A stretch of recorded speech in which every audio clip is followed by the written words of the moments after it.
नमस्कार साथियों, आप सभी का आपके अपने YouTube चैनल स्टडी राजस्थान 1000 के अंतर्गत स्वागत है। आज की वीडियो दोस्तों अपनी रेट मेंस से संबंधित है। रेट मेंस में दोस्तों मतलब कि लेवल 1 या 2 हो सकता है, जिसमें जो इंग्लिश की शिक्षण विधियां या टीचिंग मेथड्स हैं, इसके बारे में कुछ इंपॉर्टेंट क्वेश्चन उनके बारे में अपन चर्चा करेंगे। ठीक है, तो टीचिंग मेथड से आज का संबंधित वीडियो होने वाला और एपिसोड दोस्तों आज ही ये वीडियो अपन ने स्टार्ट की है।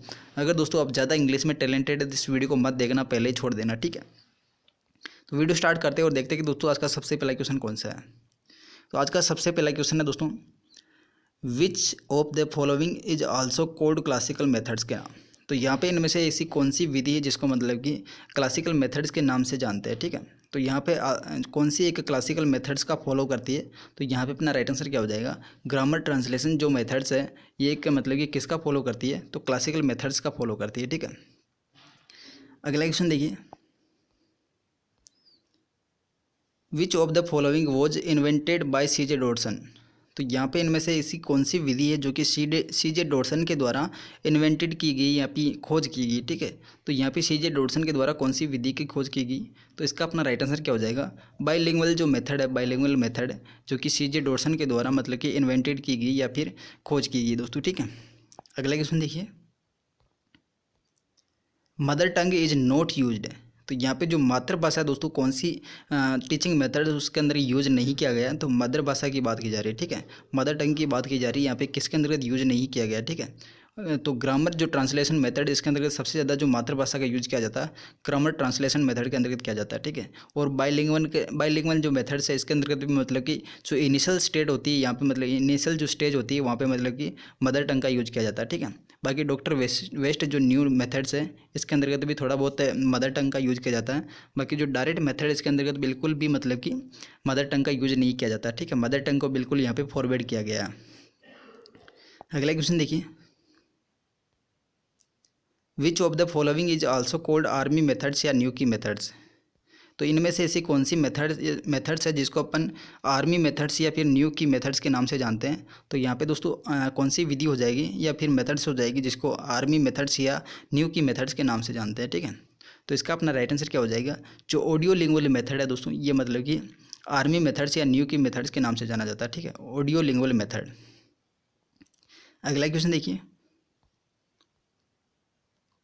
विच of the following is not about substitution methods. तो इनमें से ऐसा कौन सा मतलब कि एक ट्रू नहीं है। ठीक है, ट्रू यानी कि सच्चाई नहीं है मतलब कि सब्सटीट्यूशन मेथड्स की।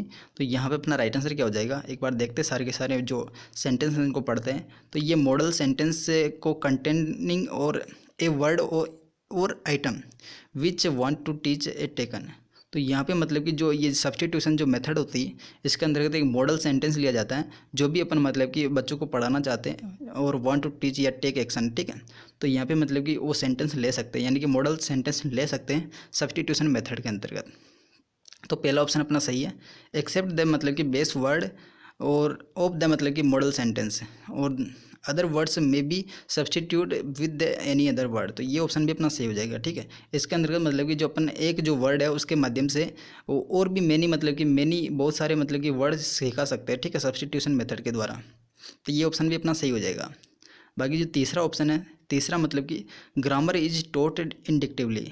तो यहाँ पे मतलब कि ग्रामर किसके माध्यम से पढ़ाई जाती है, तो ये डिडक्टिवली माध्यम से पढ़ाई जाती है, न कि इंडिक्टिवली माध्यम से पढ़ाई जाती है। ठीक है, तो ये ऑप्शन अपना गलत हो जाएगा। तो सब्सटीट्यूशन मेथड के अंदर जो ग्रामर जो मतलब कि टॉट करवाई जाती है ये कौन सी मतलब कि विधि से करवाई जाती है, तो ये डिडक्टिवली जो मेथड्स है इसके द्वारा मतलब कि ग्रामर ट्रांसलेशन ये सब्सटीट्यूशन मेथड के अंतर्गत अपनी जो व्याकरण की शिक्षा दी जाती है। ठीक है, और इसकी जो मतलब कि सब्सटीट्यूशन मेथड की जो यूनिट ऑफ सेंटेंस मतलब कि जो यूनिट ऑफ टीचिंग क्या चीज़ है, तो सेंटेंस हो जाएगी। ठीक है, यूनिट ऑफ टीचिंग क्या चीज़ है, तो यहाँ पे अपनी सेंटेंस होने वाली है। ठीक है, अगले क्वेश्चन देखिए, which of the following methods doesn't accept oral approach as a technique.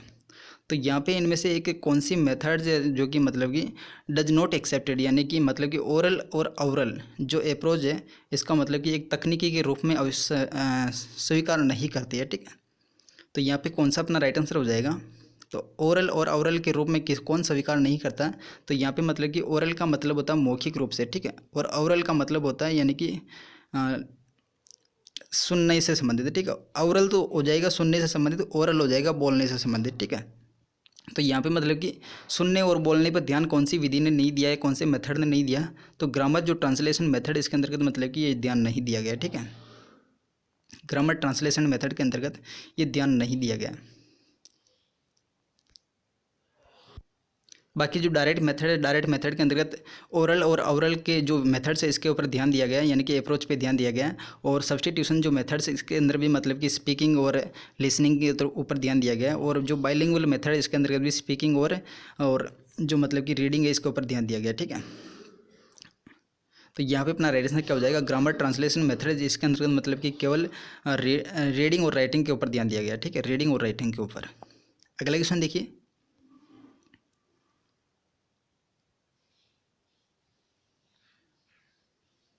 Which of the following was originated by, इनमें से ऐसी कौन सी विधि है जो कि मतलब कि ओरिजिनेटेड की गई फ्रांस के अंतर्गत। तो यहाँ पे जो मेथड्स है वो कौन सा मेथड्स हो जाएगा जो कि फ्रांस के अंतर्गत ओरिजिनेटेड किया गया है। ठीक है, तो यहाँ पे अपना राइट आंसर क्या हो जाएगा, तो ये जो डायरेक्ट मेथड है दोस्तों, ये फ्रांस के अंतर्गत मतलब कि ओरिजिनेटेड किया गया। ठीक है, फ्रांस के अंतर्गत ओरिजिनेटेड किया गया। वो कब किया गया दोस्तों, 1901 के अंतर्गत। ठीक है, फ्रांस के अंतर्गत 1901 में दोस्तों ये डायरेक्ट मेथड है जो कि फ्रांस के अंतर्गत ओरिजिनेटेड किया गया। ठीक है, अगला क्वेश्चन देखिए,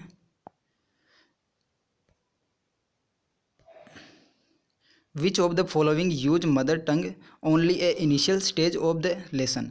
तो यहाँ पे ऐसी कौन सी विधि है जिसके अंतर्गत मतलब कि जो मदर टंग है या मातृभाषा, जिसको मतलब कि अपन इनिशियल स्टेज यानी कि जो शुरुआती जो अवस्था होती है उसके अंतर्गत या जो पाठ की जो मतलब कि शुरुआती अवस्था होती है उसके अंतर्गत मदर टंग का यूज कर सकते हैं। ठीक है, तो यहाँ पे ऐसी कौन सी विधि जिसके अंतर्गत अपन इनिशियल स्टेज के अंतर्गत मतलब कि मदर टंग का यूज कर सकते हैं, तो इसका अपना राइट आंसर क्या हो जाएगा दोस्तों, जो बाइलिंगुअल मेथड है, बाइलिंगुअल मेथड्स के अंतर्गत अपन जो इनिशियल स्टेज होती है जो लेसन की उसके अंतर्गत मदर टंग का यूज कर सकते हैं। ठीक है, अगला क्वेश्चन देखिए,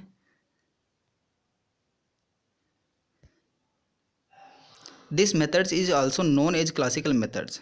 तो इनमें से ऐसी कौन सी विधि है जो कि एक क्लासिकल मेथड्स के नाम से जानी जाती है। तो इस क्वेश्चन के बारे में अपन लगभग ऑलरेडी चर्चा कर चुके हैं, जो कि पहला ही जो क्वेश्चन था वो सेम सा था। ठीक है, तो यहाँ पे इनमें से ऐसा कौन सा एक मतलब कि मेथड्स है जो कि मतलब कि also known as classical methods. तो यहाँ पे क्लासिकल मेथड्स के नाम से किससे जाना जाता है, तो ग्रामर जो ट्रांसलेशन मेथड्स है इसको अपन मतलब कि क्लासिकल मेथड्स के नाम से जानते हैं। ठीक है, तो ग्रामर ट्रांसलेशन मेथड को अपन जीटी मेथड के नाम से भी जानते हैं और क्लासिकल मेथड्स के नाम से भी जानते हैं, और अननेचुरल मेथड्स के नाम से भी किसको जानते हैं, तो ग्रामर ट्रांसलेशन मेथड को अननेचुरल, जीटी और क्लासिकल मेथड्स के नाम से जानते हैं। ठीक है, बाकी नेचुरल की बात करें, नेचुरल जो मेथड्स है ये डायरेक्ट मेथड्स कहलाता है। ठीक है, अगला क्वेश्चन देखिए, the grammar translation methods is मतलब कि मेथड्स। तो ये जो ग्रामर ट्रांसलेशन मेथड ये क्या चीज़ है, तो इसका अपना राइट आंसर क्या हो जाएगा, जो ग्रामर ट्रांसलेशन मेथड्स मतलब कि ये है एक ओल्डेस्ट जो मेथड्स होने वाला है। ठीक है, तो ग्रामर ट्रांसलेशन मेथड्स क्या हो जाएगा, एक ओल्डेस्ट मेथड है। अगला क्वेश्चन है, which one is the incorrect grammar translation method. तो यहाँ पे इनमें से ऐसा कौन सा एक ऑप्शन है जो कि इनकरेक्ट है, यानी कि मतलब कि असत्य है ग्रामर ट्रांसलेशन मेथड्स के बारे में। ठीक है, अबाउट ग्रामर ट्रांसलेशन मेथड के बारे में कौन सा ऑप्शन एक गलत होने वाला। ठीक है, it can be easily used to over crowded class. तो ये ऑप्शन अपना मतलब कि अपना ऑप्शन सही होने वाला है क्या, तो ये ऑप्शन अपना सही हो जाएगा। ठीक है, it can be easily used in over crowded class. तो ये जो ग्रामर ट्रांसलेशन जो मेथड्स होती है इसका मतलब कि ईजिली यानी कि आसान रूप से मतलब कि जो ओवर क्राउडेड जो भीड़ वाली जो कक्षा होती है उसके अंदर इसका यूज किया जा सकता है। ठीक है, तो पहला ऑप्शन अपना सही है, यहाँ पे इनकरेक्ट ढूंढना। ठीक है, it enhance student to vocabulary. तो ये जो मतलब कि ग्रामर ट्रांसलेशन मेथड्स है इनहेंस करती है, इनहेंस यानी कि स्टूडेंट के अंदर जो वोकेबलरी जो पार्ट होता है इसको इनहेंस करने का कार्य कौन करती है, तो ग्रामर ट्रांसलेशन मेथड करती है। ठीक है, इट इज़ नॉट इकोनॉमिकल। तो ये दोस्तों मतलब कि सस्ती तो है लेकिन इतनी सस्ती भी नहीं है, मतलब कि जो कि बिल्कुल ही पैसे नहीं लगते। यहाँ पे पैसे लगते हैं तो ये ऑप्शन भी ये ऑप्शन अपना गलत हो जाएगा। ठीक है, तो यहाँ पे थोड़े बहुत तो पैसे लगते हैं यहाँ पे, यानी कि ये नॉट इकोनॉमिकल बताया रखा है, तो यहाँ पे नॉट इकोनॉमिकल नहीं है, यहाँ पे पैसे कम लगते हैं। ठीक है, बाकी नन ऑफ दीज, तो यहाँ पे अपना सी ऑप्शन गलत हो जाएगा, यानी कि तीसरा ऑप्शन गलत होने वाला। अगला क्वेश्चन देखिए, विच वन इज़ करेक्ट। इनमें से ऐसा कौन सा ऑप्शन है जो कि सही है, तो यहाँ पे एक बार सारे के सारे जो ऑप्शन है उनको पढ़ना पड़ेगा। Methods and approaches are same. तो मेथड्स एंड अप्रोचेज जो होती है ये सेम होती क्या, तो यहाँ पे मतलब कि विधियाँ और जो उपागम होते हैं सेम नहीं होते हैं, ठीक है। मेथड्स और जो मतलब कि अप्रोच है, अप्रोचेज का मतलब होता है उपागम, तो ये दोनों के दोनों सेम नहीं होते हैं, ठीक है। अप्रोच मतलब कि बहुत सारे, एक अप्रोच के अंतर्गत बहुत सारी जो मेथड्स हो सकती है, ठीक है। तो यहाँ पे एक उपागम के अंतर्गत बहुत सारी जो शिक्षण विधियाँ उसको यूज कर सकते हैं, तो ये ऑप्शन अपना गलत हो जाएगा। तो यहाँ पे मतलब कि एक ऑप्शन ढूंढना जो कि सही होने वाला है, ठीक है। Methods is overall plan but it is not based on approaches. तो यहाँ पे जो मेथड्स होती है ओवरऑल प्लान है, तो यहाँ पे जो मेथड्स मतलब कि ओवरऑल प्लान नहीं होता है, ठीक है। यहाँ पे ओवरऑल प्लान कौन सा होता है, तो अप्रोच ओवरऑल प्लान होता है, जिसके अंदर का मतलब कि जो मेथड्स होती है एक मतलब कि आधार होती है, ठीक है। यहाँ पे अप्रोच आधार नहीं होता है, यहाँ पे मेथड्स मतलब कि आधार होती है, और अप्रोच मतलब कि एक ओवरऑल जो प्लान होता है उसके अंतर्गत बहुत सारी जो मेथड्स यूज कर सकते हैं, तो ये ऑप्शन अपना गलत हो जाएगा, ठीक है। यहाँ पे उल्टा दे रखा है। और approach is based on the मतलब कि सम सेलेक्टेड मेथड, तो यहाँ पे जो मतलब कि कुछ सेलेक्टेड जो मेथड्स होती है, कुछ जो चुनी हुई विधियाँ होती है, उनके अंदर जो आधार होता है तो अप्रोच होता है, तो ये ऑप्शन भी अपना गलत हो जाएगा, ठीक है। तो यहाँ पे विधियों का आधार अप्रोच नहीं होता है, ठीक है, और अप्रोच का आधार विधियाँ होती है। तो अगला जो ऑप्शन अपने पास मेथड्स इज बेस्ड ऑन मतलब कि सम अप्रोचेज, तो यहाँ पे जो विधियाँ हैं ये मतलब कि कुछ जो अप्रोचेज होती है उनका एक आधार होता है, ठीक है। तो ये ऑप्शन अपना डी ऑप्शन सही हो जाएगा, ठीक है। अगला क्वेश्चन देखिए,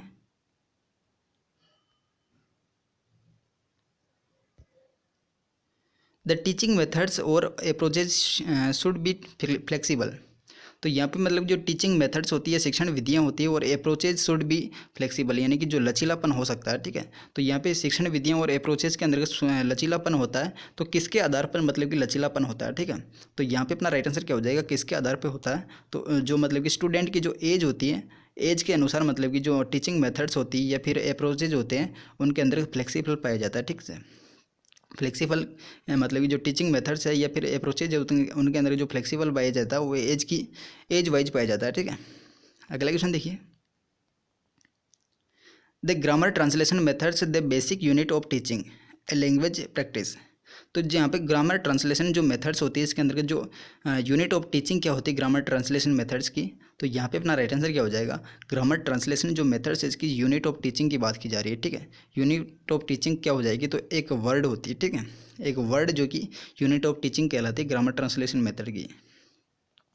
अगला क्वेश्चन देखिए, the grammar translation methods neglected. तो यहाँ पे जो ग्रामर ट्रांसलेशन जो मेथड्स है दोस्तों, इसमें किस चीज़ को नेग्लेक्ट किया जाता है, तो यहाँ पे अपना राइट आंसर क्या हो जाएगा, नेग्लेक्ट। यहाँ पे मतलब कि एक तो सबसे पहले नेग्लेक्ट किया जाता है, एक तो स्पीकिंग को नेग्लेक्ट किया जाता है, एक मतलब कि लिसनिंग को मतलब कि लिसनिंग तो नहीं होता यहाँ पे, एक तो मतलब कि स्पीकिंग को नेग्लेक्ट किया जाता है, एक लिसनिंग को नेग्लेक्ट किया जाता है, ठीक है। तो यहाँ पे अपना राइट आंसर क्या हो जाएगा दोस्तों, जो मतलब कि साइलेंट रीडिंग होती है इसको भी एक नेगलेक्ट किया जाता है, ठीक है। साइलेंट रूप से पढ़ाया नहीं जाता, ठीक है, बच्चों को मतलब कि कहा नहीं जाता है कि यहाँ पे साइलेंट रूप से आप किताबों को पढ़ा जाए, ठीक है। और रैपिड रीडिंग भी नहीं करवाई जाती है, और मॉडल रीडिंग भी नहीं करवाई जाती है, ठीक है। यानी कि ऑल ऑफ दीज है जो कि मतलब कि सभी के सभी ग्रामर ट्रांसलेशन मेथड्स के अंदर एक नेगलेक्ट किया जाता है, ठीक है। तो यहाँ पे सबसे ज़्यादा किस पे ध्यान दिया जाता है, लिसनिंग के अंतर्गत सबसे ज़्यादा ध्यान दिया जाता है, ठीक है ना। तो यहाँ पे स्पीकिंग पे ध्यान दिया जाता, स्पीकिंग के ऊपर भी ध्यान नहीं जाता, और रीडिंग के ऊपर भी ध्यान नहीं दिया जाता। यहाँ पे ध्यान दिया जाता है केवल एक तो अपने राइटिंग के ऊपर, एक मतलब कि लिसनिंग के ऊपर सबसे ज़्यादा ध्यान दिया जाता है। अगला क्वेश्चन देखिए, learning by grammar translation methods last only up to examination because. तो यहाँ पे जो मतलब कि ग्रामर लर्निंग बाय मतलब कि ग्रामर ट्रांसलेशन मेथड्स, तो यहाँ पे ग्रामर ट्रांसलेशन मेथड्स होते हैं उसके बारे में जो सीखते हैं, तो ये लास्ट मतलब कि जो ओनली अप टू एग्जामिनेशन, तो यहाँ पे जो मतलब कि लास्ट जो परीक्षा का टाइम होता है उस समय मतलब कि जो ग्रामर ट्रांसलेशन मेथड्स के बारे में जो सीखा जाता है, तो ये मतलब कि किस कारण से सीखा जाता है, तो ये क्या कारण है यहाँ पे, तो यहाँ पे स्टूडेंट लर्न रूल बाय क्रेमिंग, ठीक है। तो यहाँ पे जो स्टूडेंट सीखता है वो किसके माध्यम से सीखता है, रूल के माध्यम से सीखता है, ठीक है, रूल बाय क्रेमिंग। अगला क्वेश्चन देखिए, the direct method originated in. तो यहाँ पे दोस्तों मतलब कि जो डायरेक्ट मेथड है ये कहाँ पे ओरिजिनेटेड की गई, तो ये फ्रांस के अंतर्गत की गई, ठीक है। और ये कब की गई, तो ये दोस्तों 1801 में नहीं है, ठीक है, 1800 नहीं है, यहाँ पे 1901 के अंतर्गत है। यहाँ पे 1901 होना चाहिए, यहाँ पे थोड़ा सा मिस प्रिंट शायद है। तो ये जो डायरेक्ट मेथड है ये कहाँ पे ओरिजिनेटेड की गई, तो फ्रांस के अंतर्गत ओरिजिनेटेड की गई, और कब की गई, 1901 के अंतर्गत। अगला क्वेश्चन देखिए, who boat grammar translation methods in India. तो यहाँ पे जो ग्रामर ट्रांसलेशन मेथड्स हैं इसको इंडिया में यानी कि भारत में लाने का श्रेय किन को जाता है, तो ब्रिटिशिजर जो होते हैं यानी कि मतलब कि जो ब्रिटिशिजर है ये मतलब कि ग्रामर ट्रांसलेशन मेथड्स है इसको भारत में लेकर आए थे दोस्तों, ठीक है। ग्रामर ट्रांसलेशन मेथड को कौन भारत में लेके आए? ब्रिटिशिजर। अगला क्वेश्चन देखिए, which is not a characteristics of the direct method. तो यहाँ पे इनमें से ऐसी कौन सी एक मतलब कि जो विशेषता है जो कि डायरेक्ट मेथड्स की नहीं है, ठीक है। डायरेक्ट मेथड की विशेषता कौन सी नहीं होने वाले? तो ऑडियो विजुअल मटेरियल की बात करें तो is used extremely to explain the meaning. तो यहाँ पे जो ऑडियो विजुअल जो मटेरियल होता है इनका यूज किया जाता है मतलब कि जो एक्सप्लेन करने के अंदर, ठीक है। इंग्लिश जो मीनिंग होता है उनको समझाने के लिए ऑडियो विजुअल एड्स का यूज किया जाता है, ठीक है, यानी कि मटेरियल्स का यूज किया जाता है। तो पहला ऑप्शन अपना सही है। Much stress input the speech. तो ये जो मतलब कि जो डायरेक्ट मेथड है इसके अंदर जो सबसे ज़्यादा जो जोर दिया जाता है वो किसके ऊपर दिया जाता है? तो स्पीच के ऊपर दिया जाता है, ठीक है। और अगला जो ऑप्शन है ग्रामर इज टॉट डिडक्टिवली। तो ये दोस्तों मतलब ऑप्शन अपना गलत होने वाला, ठीक है। इसमें जो ग्रामर पढ़ाई जाती है वो इंडक्टिवली रूप में पढ़ाई जाती है, ठीक है, यानी कि एग्जाम्पल टू रूल पढ़ाई जाती है, नहीं कि मतलब कि रूल टू एग्जाम्पल पढ़ाई जाती है। जो डिडक्टिवली जो मेथड्स है डिडक्टिवली जो मेथड है ये ग्रामर ट्रांसलेशन मेथड्स के अंदर यूज किया जाता है, ठीक है, जिसमें मतलब कि सबसे पहले नियम दिखाए जाते हैं उसके बाद एग्जाम्पल दिए जाते हैं, ठीक है। तो यहाँ पे मतलब कि जो अपना डायरेक्ट मेथड है इसमें कौन सी विधि यूज की जाती है? इंडक्टिवली मेथड यूज किए जाते हैं, ठीक, जिसमें मतलब कि इंडक्टिवली जो मेथड्स है इसमें सबसे पहले एग्जाम्पल दिया जाता है उसके बाद रूल दिखाए जाते हैं, ठीक है। तो ये सी ऑप्शन अपना गलत हो जाएगा। The use mother tongue is not allowed. तो यहाँ पे दोस्तों जो मदर टंग होती है इसको अलाउ नहीं करते, तो ये ऑप्शन भी अपना सही है, ठीक है, जो फॉरबिड किया जाता है मदर टंग को। अगला क्वेश्चन है which methods is use teach word phrase ETC। तो यहाँ पे मतलब कि ऐसा कौन सा एक मेथड्स है जिसके अंतर्गत सबसे ज़्यादा पढ़ाए जाते हैं? एक तो वर्ड पढ़ाए जाते हैं यानी कि शब्द पढ़ाए जाते हैं और फ्रेजेज वगैरह पढ़ाए जाते हैं, ठीक है, with the help the learner the mother tongue. तो यहाँ पे जो मदर टंग सीखने के लिए यहाँ पे वर्ड्स और फ्रेजेज वगैरह सिखाए जाते हैं, तो कौन सी विधि में सिखाए जाते हैं? तो इसका अपना राइट आंसर क्या हो जाएगा? ग्रामर जो ट्रांसलेशन मेथड्स होती है इसके अंतर्गत एक तो शब्द सिखाए जाते हैं, एक फ्रेजेज वगैरह सिखाए जाते हैं, ठीक है। अगला क्वेश्चन देखिए, direct methods is also known as. तो डायरेक्ट जो मेथड्स इसको और किस नाम से जानते हैं? तो एक तो मतलब कि नेचुरल मेथड्स के नाम से जानी जाती है डायरेक्ट मेथड, ठीक है, नेचुरल मेथड्स के नाम से डायरेक्ट मेथड को जाना जाता है। एक रिफॉर्म्ड मेथड्स के नाम से भी दोस्तों डायरेक्ट मेथड को जाना जाता है, ठीक है। रिफॉर्म जो मेथड्स है इसको डायरेक्ट मेथड को कहते हैं। इसका कारण क्या है? क्योंकि रिफॉर्म किसके द्वारा किसके ऊपर की गई? तो रिफॉर्म दोस्तों ये ग्रामर ट्रांसलेशन जो मेथड्स है इसके मतलब कि स्थान पर ये मतलब कि डायरेक्ट मेथड आई दोस्तों, ठीक है। तो ये थी दोस्तों छोटी सी वीडियो, जितना मेरे को आता है उतना एक्सप्लेन करने की कोशिश की। अगर वीडियो आपको पसंद आया तो वीडियो को लाइक कर दीजिएगा और चैनल को सब्सक्राइब कर दीजिएगा, ठीक है, ताकि मेरी प्रत्येक वीडियो अब तक समय पर पहुँच सके।